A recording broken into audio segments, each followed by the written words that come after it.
ଏବେ ତ ବହୁତ ଭଲ ପଣସ କଠା ମିଳୁଛି। ମୁଁ ଆଜି ପଣସ କଠାରେ ବରା ବା ଟିକି ବନେଇକି ଦେଖେଇବି। ମୁଁ ବରାକୁ ବିନା ବେସନ, ବିନା ମଇଦା, ବିନା ଚାଉଳ ଗୁଣ୍ଡ, ବିନା କର୍ଣ୍ଣଫ୍ଲାୱାରରେ ପ୍ରସ୍ତୁତ କରିବି।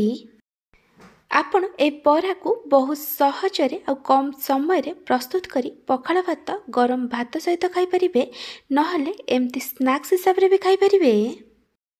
ନମସ୍କାର, ଟ୍ୱିଙ୍କଲ୍ କିଚେନ୍କୁ ଆପଣମାନଙ୍କୁ ସ୍ୱାଗତ। ପଣସ କଠା ବରା ବା ଟିକି ପାଇଁ ମୁଁ ଏଠି ଅଧା କେଜି ପଣସ କଠା ନେଇଛି। ମୁଁ ଏଠି ପଣସ କଠାକୁ ଟିକେ ଛୋଟ ଛୋଟ କରି କାଟିଲା ପରେ ପାଣି ରଖିଛି। ଏହା ଦ୍ୱାରା ପଣସ କଠା କଳା ପଡ଼ିବନି। ପଣସ କଠାର କ୍ୱାଣ୍ଟିଟି ଆପଣ ଆପଣଙ୍କ ହିସାବରେ କମ୍ ବେଶୀ କରିପାରିବେ। ମୁଁ ଏଠି ପ୍ରେସର କୁକରରେ ଗୋଟେ ଗ୍ଲାସ୍ ପାଣି ଦେଇଛି। ଏବେ ଆମେ ପଣସକୁ ଭଲ ଭାବେ ଧୋଇକି ପାଣିରୁ ଛାଣିକି ପ୍ରେସର କୁକରରେ ଦେଇଦେବା। ତାପରେ ମୁଁ ଏଥିରେ ଗୋଟେ ଛୋଟ ଚାମଚ ଲୁଣ ପକାଇଛି। ଏବେ ଆମେ ସବୁକୁ ଭଲ ଭାବେ ମିକ୍ସ କରି ପ୍ରେସର କୁକରର ଲିଡ୍ ବନ୍ଦ କରିଦେବା। ହାଇ ଫ୍ଲେମ୍ରେ ଗୋଟେ ସିଟି, ଲୋ ଫ୍ଲେମ୍ରେ ଗୋଟେ ସିଟି ଆସିବା ପର୍ଯ୍ୟନ୍ତ ଆମେ ପଣସକୁ ସିଝେଇବା, ଯେମିତି ପଣସ ଭଲ ଭାବେ ସିଝିଯିବ। ପ୍ରେସର କୁକରରୁ 2ଟା ହୁଇସିଲ୍ ଆସିଲା ପରେ ମୁଁ ଇଣ୍ଡକ୍ସନ୍ ବନ୍ଦ କରିଦେଇଥିଲି। ଏଠି ପ୍ରେସର କୁକର ପୁରା ଭେପର ଗଲା ପରେ ମୁଁ ଲିଡ୍ ଖୋଲିଛି। ମୁଁ ଏଠି ଆପଣଙ୍କୁ ଦେଖାଇ ଦେଉଛି, ଦେଖିପାରୁଥିବେ ପଣସ ଏଠି ଭଲସେ ସିଝିଯାଇଛି। ଏବେ ଆମେ ପଣସକୁ ପାଣିରୁ ଛାଣି ଗୋଟେ ବଡ଼ ବାଉଲରେ କାଢ଼ିଦେବା। ମୁଁ ଏଠି ସବୁ ପଣସକୁ ପାଣିରୁ ଛାଣି ଦେଇଛି। ଏବେ ଆମେ এই ପଣସକୁ ଥଣ୍ଡା ହେବାକୁ ଦେବା। ଯେଉଁ ପାଣିରେ ଆମେ ପଣସକୁ ସିଝେଇଥିଲେ ତାକୁ ଫୋପାଡ଼ି ଦେବେ, କାରଣ ବେଳେବେଳେ ଏ ପାଣି କଷା ଲାଗିଥାଏ। ମୁଁ ଏଠି ହାଫ୍ କପ୍ ବୁଟ ଡାଲିକୁ ପାଣିରେ 3ରୁ 4 ଘଣ୍ଟା ପାଇଁ ବତୁରେଇକି ରଖିଥିଲି। ଏବେ ଆମେ ଗୋଟେ ଗ୍ରାଇଣ୍ଡର ଜାର୍ ନେବା। ବୁଟ ଡାଲିକୁ ପାଣିରେ 3ରୁ 4 ଥର ଭଲ ଭାବେ ଧୋଇକି ପାଣିରୁ ଛାଣିକି ଗ୍ରାଇଣ୍ଡର ଜାର୍ରେ ଦେଇଦେବା।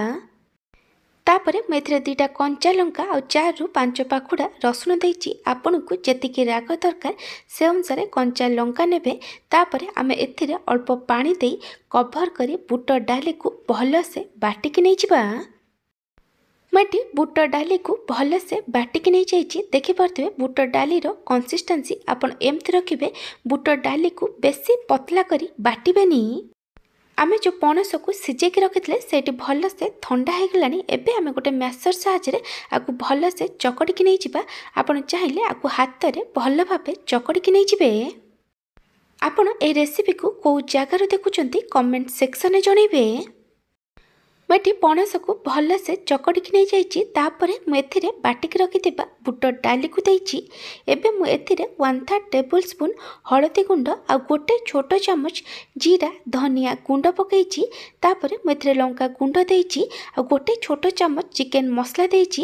ଆପଣଙ୍କୁ ଯେତିକି ରାଗ ଦରକାର ସେ ଅନୁସାରେ ଲଙ୍କା ଗୁଣ୍ଡ ନେବେ। ଚିକେନ ମସଲା ଜାଗାରେ ଆପଣ କିଛି ବି ସବଜି ମସଲା ପକାଇ ପାରିବେ। ତାପରେ ମୁଁ ଏଥିରେ ଗୋଟେ ବଡ଼ ପିଆଜକୁ ଛୋଟ ଛୋଟ କରି କାଟିକି ପକାଇଛି ଆଉ ସ୍ୱାଦ ଅନୁସାରେ ଲୁଣ ପକାଇଛି। ଏବେ ଆମେ ସବୁକୁ ଭଲସେ ମିକ୍ସ କରିଦେବା। ମୁଁ ଏଠି ସବୁକୁ ଭଲସେ ମିକ୍ସ କରିଦେଇଛି। ମୁଁ ଏଠି ଦେଖାଇ ଦେଉଛି, ଦେଖିପାରୁଥିବେ ଏଠି ବଢ଼ିଆ ସେ ବାଇଣ୍ଡିଙ୍ଗ ହେଇଯାଉଛି। ଏବେ ଆମେ এই ପଣସ ମିକ୍ସର ଛୋଟ ଛୋଟ ଟିକି ବା ବରା ବନେଇବା। ପ୍ରଥମେ ଆମେ କିଛି ମିକ୍ସର ନେବା, ତାକୁ ରାଉଣ୍ଡ ସେପ୍ ଦେଇଦେବା। ତାପରେ ତାକୁ ଏମିତି ଫ୍ଲାଟ୍ କରିଦେବା। ଏ ବରାକୁ ଆପଣ ବେଶୀ ମୋଟା କି ବେଶୀ ପତଲା ବନେଇବେନି। ମୁଁ ଏଠି ଆପଣଙ୍କୁ ଆଉ ଗୋଟେ ଟିକି ବନେଇକି ଦେଖାଇ ଦେଉଛି। ଏମିତି ଭାବେ ଆମେ ସବୁ ମିକ୍ସରରେ ଟିକି ବନେଇଦେବା। ମୁଁ ଏଠି କିଛି ଟିକି ବନେଇକି ନେଇଯାଇଛି। ମୁଁ ଆପଣଙ୍କୁ ଗୋଟେ ଛୋଟ ରିକ୍ୱେଷ୍ଟ କରୁଛି, ଯଦି ଆପଣଙ୍କୁ ଏହି ରେସିପି ଭଲ ଲାଗିବ ତାହେଲେ ଆକୁ ଲାଇକ୍ କରିବେ, ଆପଣଙ୍କ ସାଙ୍ଗମାନଙ୍କ ସହିତ ସେୟାର କରିବେ। ଯଦି ଏପର୍ଯ୍ୟନ୍ତ ମୋ ଚ୍ୟାନେଲକୁ ସବସ୍କ୍ରାଇବ୍ କରିନାହାନ୍ତି ତାହେଲେ ସବସ୍କ୍ରାଇବ୍ କରିବାକୁ ଜମାରୁ ଭୁଲିବେନି। ପାଖରେ ଥିବା ବେଲ୍ ଆଇକନ୍ରେ ଅଲ୍ ନୋଟିଫିକେସନ୍ରେ କ୍ଲିକ୍ କରିବେ। ଏହାଦ୍ୱାରା ମୁଁ ଯେଉଁ ଭିଡ଼ିଓ ଆସିବ ଆପଣ ପ୍ରଥମେ ଦେଖିପାରିବେ। ଯଦି ଫେସବୁକରେ ଦେଖୁଛନ୍ତି ତାହେଲେ ଫଲୋ କରିବାକୁ ଜମାରୁ ଭୁଲିବେନି। ଟିକିକୁ ଫ୍ରାଏ କରିବା ପାଇଁ ମୁଁ ଏଠି ପ୍ୟାନ୍ରେ ଅଳ୍ପ କିଛି ତେଲ ଦେଇ ଗରମ ହେବାକୁ ରଖିଛି। ତେଲ ଭଲ ଭାବେ ଗରମ ହୋଇଗଲା ପରେ ଆମେ ଏଥିରେ ପଣସ କଠାର ଗୋଟେ ଗୋଟେ ଟିକିକୁ ଦେଇଦେବା। ପ୍ରଥମେ ଆମେ ଟିକିର ଗୋଟେ ପଟ ସାଇଡ଼କୁ ମିଡ଼ିୟମ୍ ଟୁ ହାଇ ଫ୍ଲେମ୍ରେ 1ରୁ 2 ମିନିଟ୍ ପର୍ଯ୍ୟନ୍ତ ଫ୍ରାଏ କରିବା। 1ରୁ 2 ମିନିଟ୍ ପରେ ଆମେ ଆକୁ ଲେଉଟାଇ ଦେବା। ଏବେ ଆମେ ଟିକିର ଆରପଟ ସାଇଡ଼କୁ ଲୋ ଟୁ ମିଡ଼ିୟମ୍ ଫ୍ଲେମ୍ରେ 4ରୁ 5 ମିନିଟ୍ ପର୍ଯ୍ୟନ୍ତ କୁକ୍ କରିବା, ଯେମିତି ଏ ଭଲସେ ଲାଇଟ୍ ଗୋଲ୍ଡେନ୍ ବ୍ରାଉନ୍ କଲର୍ ହେଇ ଫ୍ରାଏ ହେଇଯିବ। चारु 5 मिनिट पर मुझे लेउटाई देछि देखि पारथिबे आर गोटे पट साइड एटी भल से फ्राए हो जाइछि। आर पट साइड को भी आमे 3 रु 4 मिनिट पर्यंत फ्राए करबा। 4 रु 5 मिनिट पर मुझे लेउटाई देखि दउछि देखि पारथिबे आर पट साइड भी एटी भल से फ्राए हो जाइछि। ए पणस कठा टिकी बा बरा एटी रेडी हो जाइछि। एबे आमे गोटे प्लेट रे काढी दबा आ एमती भाबे आमे बाकी सब टिकी को भी फ्राए करके नै छिबा। जदि आपनकु एही पणस कठा बरा बा टिकीर रेसिपी भल लागिथिबो तालाकु लाइक करिवे, आपनको सांगमानक सहित शेयर करिवे।